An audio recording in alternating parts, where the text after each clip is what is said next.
The CS4 Sports Wario is now going to break the silence after the Rio fiasco, a scandal that has been hanging onto his neck. We're now crossing over there to listen in to him as he breaks the silence after what happened in Rio and the allegations that have been fronted against him. Sports development, my brother Ekai Titus. So, Olympics are organized by the National Olympic Committee, in this case, the Olympic Committee of Kenya, through a team that is given to them and chaired by the Principal Secretary. The Olympics Charter gives the National Olympic Committee the following powers, amongst which, and they are very important to raise, that one, the NOCs provide for the equipment, transport, and accommodation of the members of their delegations. That they contract for the latter's benefit adequate insurance covering the risk of death, disability, illness, and so on and so forth. Secondly, that they have the sole and exclusive authority to prescribe and determine the clothing and uniforms to be worn and the equipment to be used by the members of their delegation on the occasion of games and in connection with all sports competitions and ceremonies related to hereto. So I'm just raising some two issues here, that they're responsible for transportation, accommodation, for the equipment, and also for the uniform. Even the color of the uniform is in a way decided by the National Olympic Committee.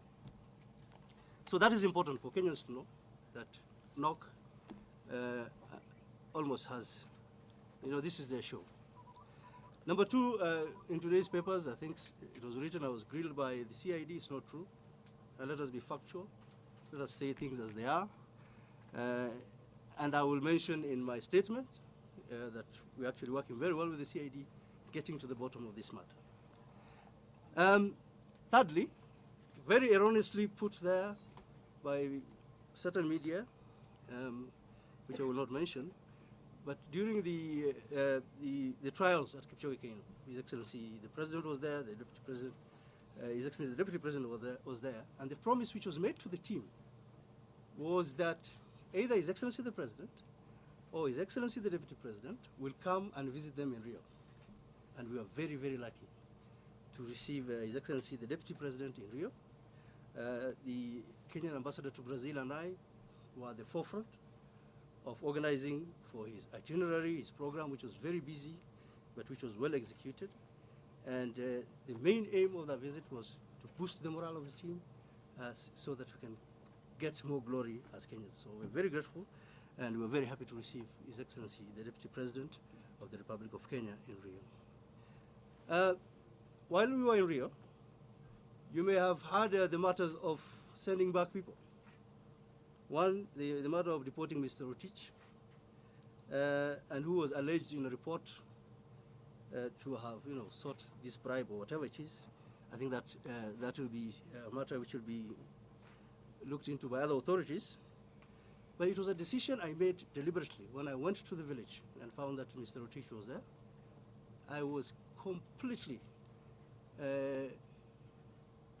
surprised that he was still there. And I took action to send him back to Kenya. Why? Because we want our athletes to be seen as clean, and we will protect them at any cost. Equally, there's the case of John Anzra, who was returned because of allegations of impersonation. Apparently he wore somebody else's badge, and in this case, Ferguson Rotich's badge. Those allegations, again, need to be looked into so as to ascertain exactly what happened. But in order to be careful, we had to send him back here so that that matter can be followed up. As far as I'm concerned, and it is my considered opinion, that these two gentlemen should not deal with the Kenyan team again, because what they were doing was going to cause us a lot of embarrassment, and there will be no gold we'll be talking about now, if any of them succeeded what they were doing at that time. A lot has been said about lists, whether there's a list or not. I have a list of 177 people here, who went to Rio, and again the list is developed by the steering committee, and very critical to the list is is also the chef de mission, who knows who is who in the list. It's critical that the steering committee and the chief de mission works out and ensures that whoever is in this list is critical to the role that they are going to play. So I have the list here. Finally, on the issues of just setting the matters right, there's the issue which is emerging of the Paralympics. And I'm here with the chair of the Paralympics. I talked to her. We reduced the list as much as we could. When it reached 44, she said, no, she can't go further than that. And after this interview, you can talk to her to get the exact position. Because they said that our Paralympians need assistance of different sorts. When they're in competition, when they're out of competition. And we should not look at them as, if it is say 9 athletes, it's not only 9 athletes, it's 9 plus other athletes who have to hold them or run with them in case of our blind athletes and so on and so forth. And my request is, let us listen to the chair and let us not add so many other side shows to this. What is important is, for now, we support our team. We support our Paralympians so that they can go and come back very successful as did the other team in Rio. So that is it, and now to my official statement. I would like to take this opportunity to extend my heartiest congratulations to our spectacular athletes, popularly known as Team Kenya, and recognize their significant and remarkable achievement: 6 gold, 6 silver, 1 bronze. One of the most unprecedented, achievements for a very long time. And it has made us, as Kenyans, very proud. You should have been in Rio with us to see how proud we are, how even the Brazilian crowd got behind us in celebrating our heroes. And I assure you that the entire nation of Kenya is beaming with pride. Millions of people around the world celebrate you as an inspiration, and we shall salute you. In the same depth and breadth, I would like to thank the coaches, trainers, and everyone who made Team Kenya possible and successful. And this is a great achievement that you can never take away from Team Kenya. We owe it to them. Well done, Kenya. I would like to begin my statement by saying that it is the responsibilities of every good citizen to uphold patriotism and spirit of national building. It's for all of us as Kenyans. And that's why we are Kenyans. And as a ministry, our mandates and frontline roles in achieving these responsibilities through the sports, arts, and cultural activities is firmly entrenched in the Constitution, and thus we are fully prepared at all times to deliver accordingly. Worldwide, sports is seen as a catalyst of national identity and pride of culture and symbols of ideology and politics. In particular, Olympics represent a mix of nationalism, and you felt it when you were in Rio. All these countries parading their flags and all these national anthems playing. It's partly nationalism, it's also internationalism. Sports and human drama unmatched on any scale is seen at the Olympics. And during the Olympics, national flags are displayed, national anthems are played, if you win, like we did. And for that period, we all become one as humanity. The just concluded Rio Olympics in the Brazilian city of Rio de Janeiro was a key calendrical sporting event globally.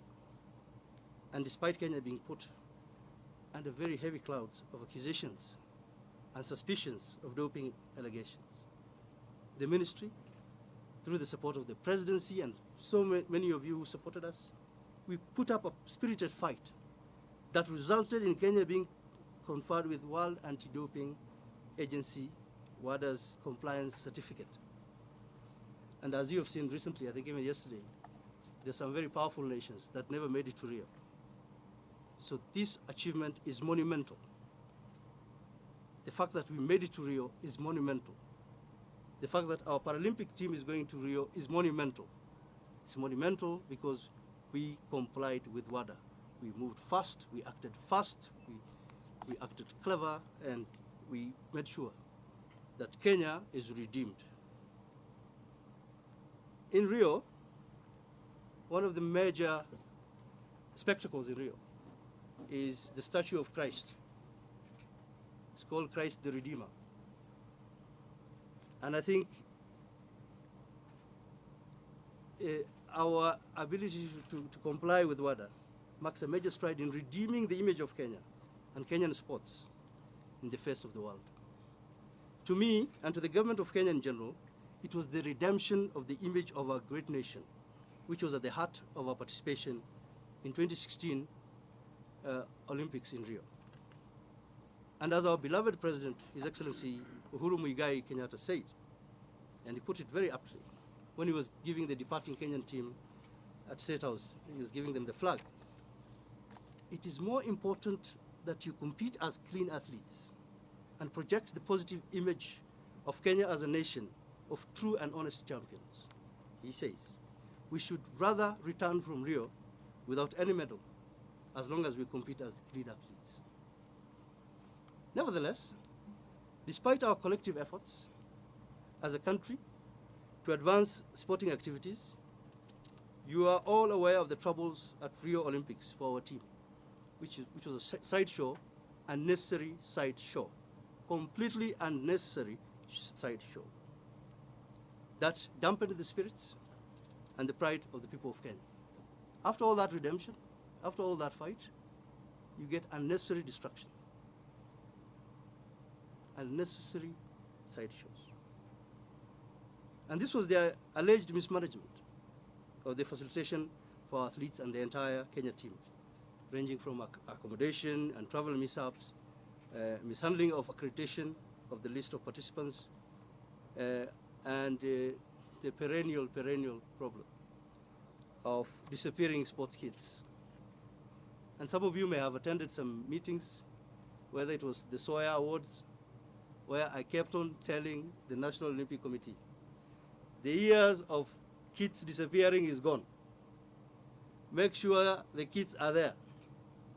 I attended one or two of the steering committee meetings there. I asked, I had a checklist of things. Is accommodation fine? Yes, it is fine. Are the kids there? They are there. They are actually arriving over the weekend and everybody will get their kids. Is this right? Everything was right. So, for me to hear the kids, not all the kids reach the athletes, and I must mention at this point, I met with the Nike director, John Capriotti, and I met him in Rio, in the presence of the deputy president, and we're working very closely with him on getting to the bottom of it, how many kits were given and how many reached the athletes. These allegations, which focus very much on the National Organizing Committee, the NOCK, poses an immense threat that will adversely affect the stability and reputation of the Olympic Games in this country. And some of these problems date back to when I was in high school. There's somebody telling me in 1991 he missed his kit. I was very skinny and a very small boy at that time. Enough is enough. And that this is detrimental to the interest of sporting discipline in Kenya. We cannot be growing sports. We cannot be implementing Sports Act, creating new institutions to help the sporting sector, while at the same time we have this perennial handicap pulling us back. We cannot have a 20th century management for a 21st century sporting activity in Kenya. This not only contravenes the Sports Act, this activity, laws of Kenya, but a gross violation of the privileges accorded to the National Olympic Committee, Organizing Committee, under the Charter. No charter tells you have to be independent and you run organizations down the way you want and mess people up and mess athletes up. This charter calls for a privilege which is responsible.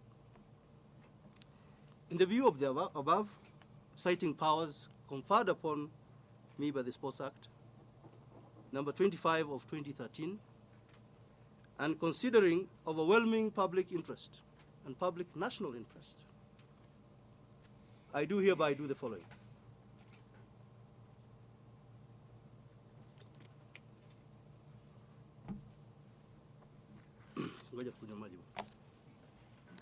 One, disband the National Organizing Committee of Kenya, National Organizing Committee of Kenya, NOCK, Olympic Organizing Committee of Kenya, sorry, NOCK, with immediate effect, and transfer the responsibilities to Sports Kenya as the interim custodian. We will ensure the adoption of the new constitution for NOCK and setting of a very clear election calendar. Number two, I constitute a probe committee, which is annexed to my presentation, to carry out independent inquiry of the alleged mismanagement and present the report to me by 30th September 2016. This is in addition to my written request earlier in the week to the Director Criminal Investigations Department to undertake thorough investigations on matters relating to this. Thirdly, this goes to all federations, that you must put your act together. I think it was in Soya Awards about a year ago, 2 years ago, I said, this is the time for red cards. And you must be held responsible for issues of sports administration and management, so as to support the promotion of ethics and good governance of sports under your jurisdiction. To people who are heading cycling, you should be put on notice. If you are heading swimming, should be put on notice. If you are heading basketball, we are watching you. If you are in hockey, we are also watching you. We also want our other federations to start gaining the strength they used to have. What has happened to cricket in Kenya? Kenya was a major cricketing body. The players are there. Kenya is never short of talent. Every day, a Kenyan is born with the talent to play any of these games. But we seem to be short of good managers. So it is a chance for you to put your house in order, for you to realize that there's an act in town called Sports Act. If you don't comply with it, it's up to you. I'd like to take this opportunity also to thank all Kenyans for their support. We could not have done it without all of you supporting Team Kenya. Probably it was the most loved team in Brazil.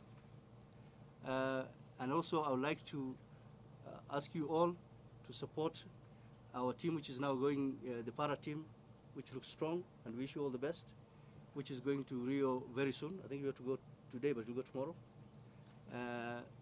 And also let's prepare to welcome our heroes and heroines who are trickling in, where there's a group coming in from tomorrow.